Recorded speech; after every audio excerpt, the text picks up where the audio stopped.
like that. We all have. Even the models themselves are airbrushed to perfection. Why can't we just teach our children that their unique features make them beautiful? These are the ideas Tina Fey writes about in Bossy Pants.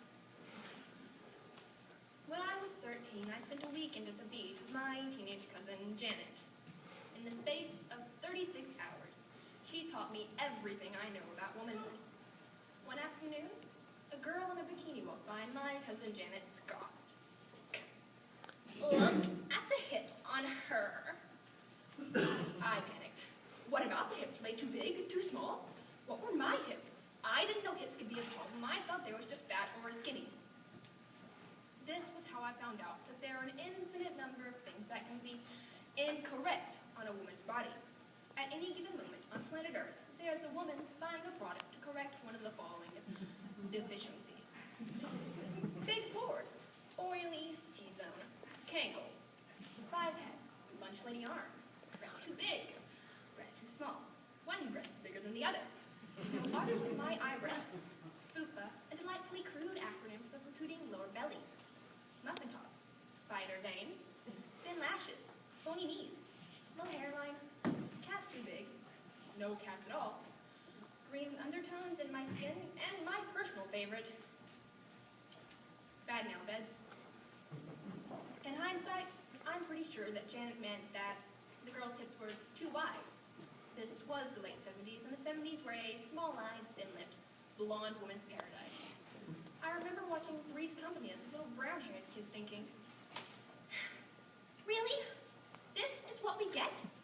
Joyce DeWitt is our brunette representative? I may have only been 7 or 8, but I knew that this sucked. The standard of beauty was set. Cheryl Teague, Farrah Fawcett, Christy Brinkley. Small eyes, toothy smile, and yellow hair. Okay, let's talk about the hair. Why do I call it yellow and not blonde? Because I'm pretty sure everyone calls my hair brown. And let's admit it, yellow hair does have magic powers. Sure, when I was a kid, there are beautiful brunettes to be found. Linda Ronstadt, Jacqueline Smith. But they were regarded as fun, exotic alternatives. Farrah was vanilla and Jacqueline Smith was chocolate. Can you remember a time when pop culture was so white that Jacqueline Smith was a chocolate? By the 80s, we started to see some real chocolate, but I think the first real change in a woman's body image came when J-Lo turned it butt style. This was the first time that having a large-scale situation in the back was part of mainstream American beauty. Girls wanted butts now, and men were free to admit that they had always enjoyed them too.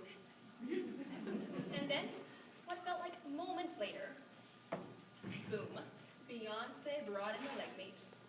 A back porch and thick, muscular legs were now widely admired. And from that day forward, women embraced their diversity and realized that all shapes and sizes are beautiful. I'm totally messing with you. All Beyonce and J-Lo have done is add to the laundry list of attributes a woman must have to qualify as beautiful. Now every girl is expected to have Caucasian blue eyes, full Spanish lips, a classic button nose, hairless Asian skin with a California tan, a Jamaican dancehall ass, long Swedish legs with small Japanese feet, the abs of a lesbian gymmer, the hips of a 9-year-old boy, and the arms of Michelle Obama. The person closest to actually achieving this look is Kim Kardashian, who, as we know, was made by Russian scientists to sabotage our athletes. Everyone else is struggling. Even the yellow hairs who were once on top can now be found squatting to a Rihanna song in a class called Gary's Glutes Camp. These are dark times, my friend. Now, if you're not hot, you're expected to work on it until you are. Then, bolt on some breast implants, replace your teeth, dye your skin orange, inject your lips, sew on some hair, and call yourself Playmate of the Year. How do we survive this? How do we teach our daughters that they are beautiful the way they are? We have to lead by example. Instead of trying to fit into an impossible ideal, I took a personal inventory of all my healthy body parts, for which I am grateful. Straight Greek eyebrows. They start at the hairline at my temple and left unchecked will grow straight across my face and onto yours. Droopy brown eyes, designed to confuse predators into thinking I'm just on the verge of sleep and they should come back tomorrow to eat me. Permanently rounded shoulders from years of working at a computer. A rounded belly that is pushed out by my rounded posture, no matter how many sit-ups I do, which is mostly none.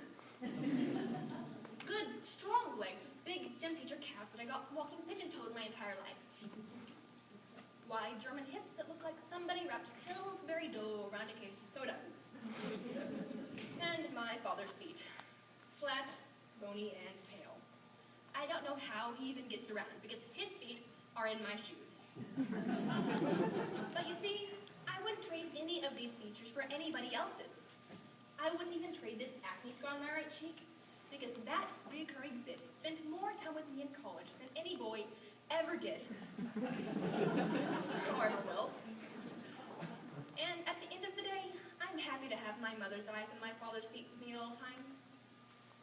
But if I ever meet Joyce DeWitt, I will first apologize for having immediately punched her in the face, and then I will thank her.